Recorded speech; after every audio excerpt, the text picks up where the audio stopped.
Hello বন্ধুরা, good morning. Welcome back to my channel simple lifestyle with Debjani চ্যানেলে আরও একটি নতুন ভিডিওর তোমাদের অনেক অনেক স্বাগত আর অনেক অনেক ভালোবাসা। এখন কথা বাজে জানো, এখন বাজে সকাল 8:10। হ্যাঁ, 8:10 বাজে।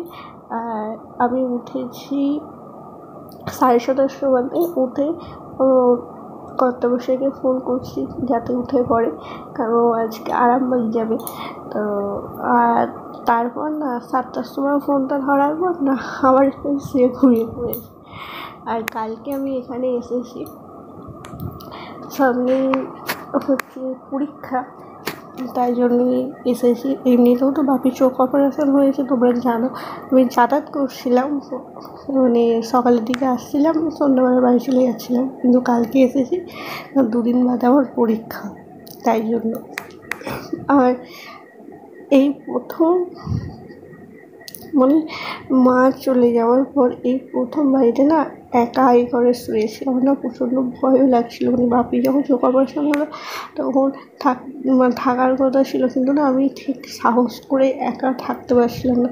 মানে এতদিন কী হতো, মা আর বাপি ও ঘরে থাকতো, আমি এ ঘরে থাকতাম, কিন্তু বিয়ের পর থেকে এই প্রথম আমি, মানে মা নেই অথচ আমি এই বাড়িতে। হয়তো মা যখন চলে গেল, মায়ের যখন কাজ করেছি তখনও ছিলাম, কিন্তু তখন না বাপির সাথে থাকতাম। ও ঘরে একসাথে শুনতাম, আমি নিচে শুনতাম, বাপি উপরে শুনতাম। তো এই প্রথম না আমি একা একা আছি। না প্রচণ্ড ভয়ও করছিল আর প্রচণ্ড কষ্টও হচ্ছিল, কিন্তু মন থেকে সব থেকে না থাকবো, কিছু হবে না বলে না আছি। তাও আবার রাত্রিবেলা না একটা আলো জ্বালিয়ে শুয়ে আছি। এমনিতেই আমি অন্ধকারে শুতে পারি না। আর তোমার সাথে কথা বলতে বলতে আমার বিছানাটাও গুছানো হয়ে গেল। এখন আমার বড়মশাই ফোন করেছে, ওর সাথে কথা বলছি। না কীরকম একটা লাগছে, মাকে ছাড়া তো কোনোদিনভাবে ছিলাম না। 1 বছর মায়ের শরীর খারাপ ছিল, তখন এসে থেকেছি, তখন এতটা খারাপ লাগেনি, কারণ আমি জানি মা আছে। কিন্তু আর এই যে বাপি এই পাতা পড়ে, এই এখনও মেহগিনি গাছে পাতাটা পড়ে, সেগুলো উঠোনটা ঝাড় দিয়েছে। আর এই দেখো এখন 8টা বেজে গেছে, যেহেতু কলের জল দিয়ে দিয়েছে। এখন সেই জলটা দিয়ে মুখটা ধোবো, তাই জন্য ব্রাশটা বানাতে ব্রাশটা একটু ধুয়ে নিলাম। আর এই সুপগুলো না আমার মা দেখে যেতে পারলো না। এগুলো যখন মনে পড়ে না তখন প্রচণ্ড কষ্ট হয়। মানে সারা জীবন এই কল পাম্প করে করে কত কাজ করেছে, খালি বলতো কবে যে কলটা হবে। মানে মায়ের ইচ্ছা ছিল সাবমার্সিবল করার, কিন্তু দেখো ভগবানের আশীর্বাদে সবই হয়েছে। মানে সরকার থেকে বাড়িতে বাড়িতে জল দিয়েছে, সবই হয়েছে, কিন্তু মা দেখে যেতে পারলো না। আর আমাদের বাড়িতে দেখো সকালবেলাতেই কত গাছপালা, একটা বেশ কত সুন্দর মুক্ত পরিবেশ। এদিকে নান ভেজে মুখ ধুয়ে এখন চলে এসেছি জল বিস্কিট খেতে, কারণ আমি তো চা খাবো না, কারণ গ্রিন টি খেলে গ্রিন টি খাই না, আমি এমনি চাটা অতটা খাই না সকালবেলায়। তো এই যে এখন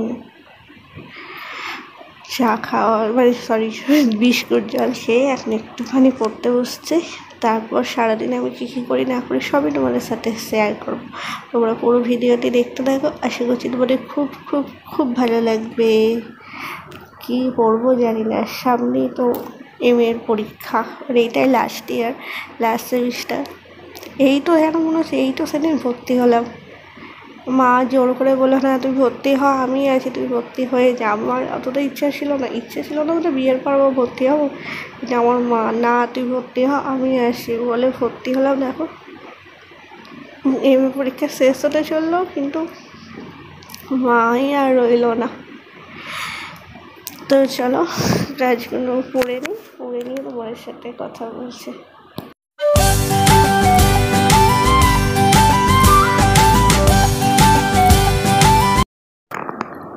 তো ওদিকে আমি পড়ছিলাম, আর এদিকে বাপি দেখো আলু কেটে রেখেছে, পেঁয়াজ কেটে রেখেছে, পটল ডিম সেদ্ধ সব করে রেখে দিয়েছে। আর এখন আমি তরকারিটা করবো। কালকে বাপি পটল কিনে এনেছে, করলা কিনে এনেছে, তো পটল ভাজা হয়ে গেছে, ডিম সেদ্ধ করে সেদ্ধভাবে করে রেখেছিল, ভেজে রেখেছি। বাপিই করবে বলছিলাম, বেশি না সময় করতে হবে, যেহেতু ছোট্ট অপারেশন হয়েছে তাই তেলের ঝাঁসটা লাগাতে বারণ করছিলাম। হয়ে গেছে 15 আজকে ওরা 18 দিন হয়ে গেছে, কিন্তু তাও আমি করছি না, তোমায় করতে হবে না, আমি করছি। আর বলে এই যে আলুটা ভেজে সেদ্ধ বসাবো, আর ডিমের দিয়ে আলু দিয়ে পটল দিয়ে ঝোল হবে। আর প্রচণ্ড গরম করছে। চান করে এলাম, ওইদিকে তো রান্না হয়ে গেছে, বাপি চান করছে। আর প্রচণ্ড গরম এখন। এই সেইটা আমাদের পুচকি পরে এবার নিয়েছে, যেটা আমি রাত্রিবেলা খেয়ে জেলে শুই, কারণ ভয় লাগে অন্ধকারে। এটাকে চার্জে দেওয়া হয়নি, এটা হচ্ছে সৌর লাইটে চার্জ হয়, এটাকে চার্জে দেবো। তার আগে চুলটা খুবই প্রচণ্ড গরম করছে।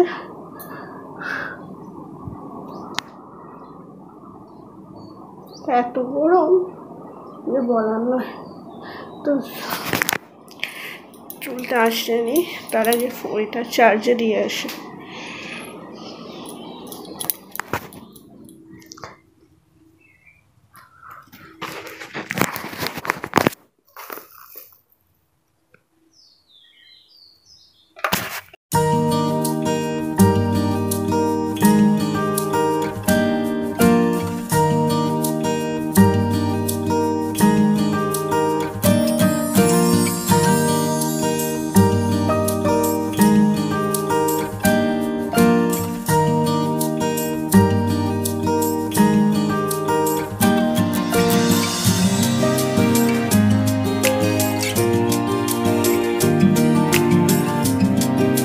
জাস্ট বসছে, প্রচণ্ড গরম বাইরে। তো এরপর আরেকটুখানি বসে বইটা দেখি, বাপির চান হয়ে গেলে ঠাকুরকে জল দেবে, দিয়ে তারপর খাওয়ার সময় দেখাচ্ছি যে কী রান্না হয়েছে। তোমাদের তো তখন একটু দেখিয়েছিলাম, কিন্তু এত গরম তখন আর তোমাদের সেটা পুরোটা দেখানো হয়নি। আমি আর বাপি খাবো, এই আমার বাপির অত খাওয়ার কোনো বিচার নেই, আমার তো নেই, ওই যে হাওফলি হয়ে যায়।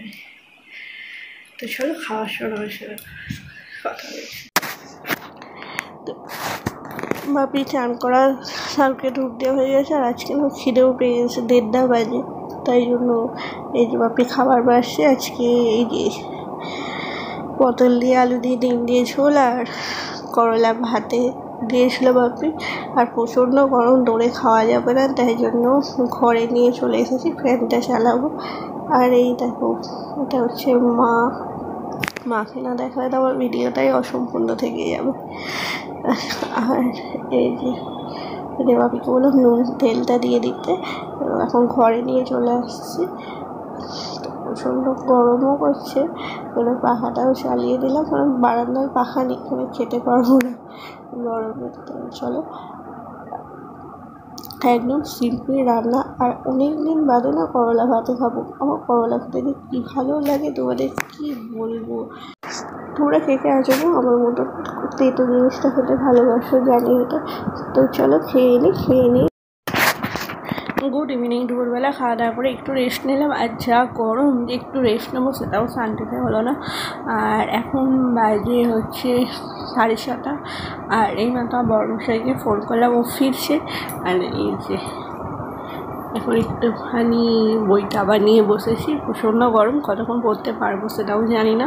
তো চলো আজ এই ভিডিওটি আমি এখানে শেষ করছি। যদি তোমাদের আমাকে ভালো লাগে তাহলে প্লিজ প্লিজ প্লিজ লাইক করো, শেয়ার করো, কমেন্ট করো, আর আমার চ্যানেলটিকে অবশ্যই সাবস্ক্রাইব করো। আবারও দেখা হচ্ছে তোমাদের সাথে নতুন কোনো ভিডিওতে, ততক্ষণের জন্য টাটা, বাই।